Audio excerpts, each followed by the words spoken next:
Good morning, Ma'am Joanne. Good morning, classmates. For today's video, I will discuss about the provision and contingent liabilities. My objectives is to understand the nature of a provision, to know the conditions for the recognition of a provision, to know the measurement of a provision, to identify measurement consideration for a provision, and to know the requirements for the recognition of contingent liability and contingent asset. To start our discussion for today, let's first understand the nature of provision. So what is provision? Provision is an existing liability of uncertain timing or uncertain amount. This needless to say that provision is actually a liability na ang pasabot this is actually recognized on the book.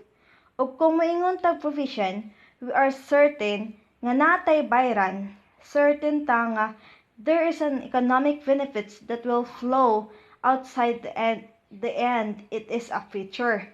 And it's also a past event and we have a present obligation.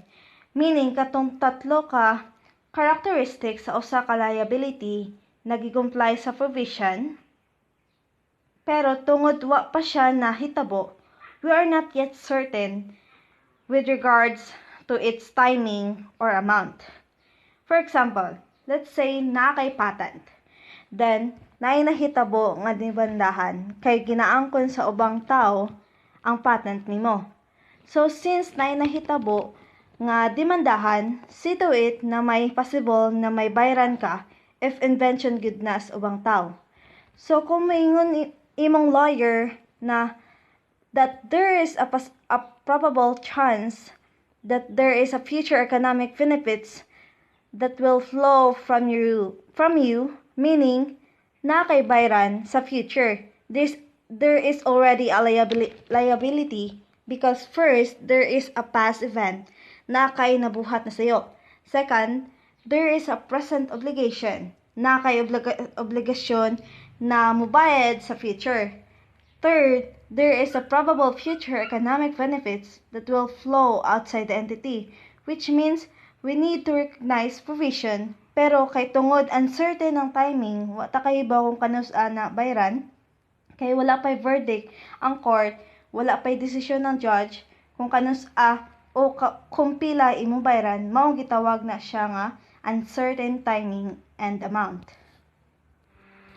So, the essence of a provision now is that there is an uncertainty about the timing or amount of future expenditure. So, it is this uncertainty that distinguishes provision from other liabilities. Because with regards to other liabilities, we are certain kung kanus-an nato na bayran.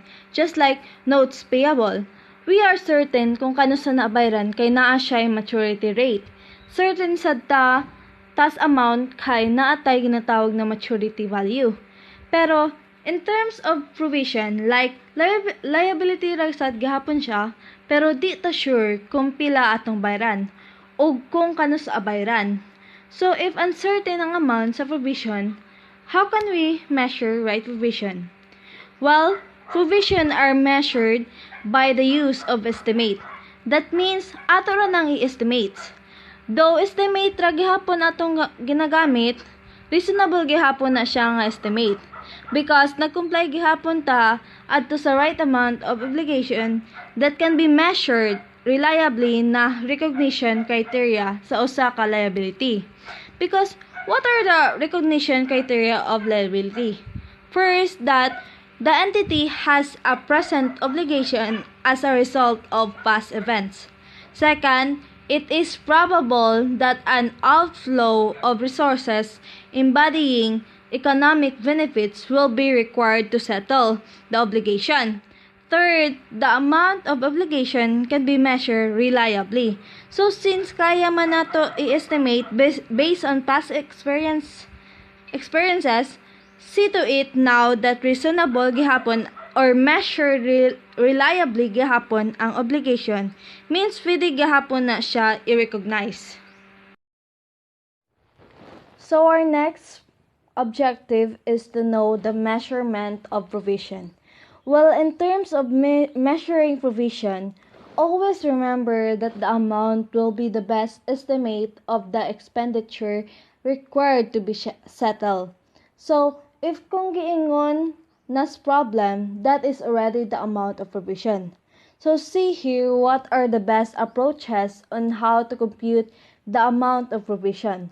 Well, number one is the midpoint of the range approach, which means we will use this approach when there is a continuous range of possible outcomes and each point in that range is as likely as the other nga ang pasabot y mulabaw. So if giingon sa problem na the amount of liability is between 100,000 and 140,000, the midpoint of that range will be the amount of provisions.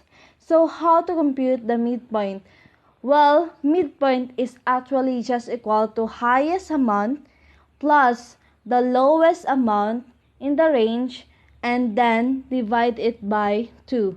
Pero, di tanang midpoint is reasonable. Once again, dapat reasonable ang estimates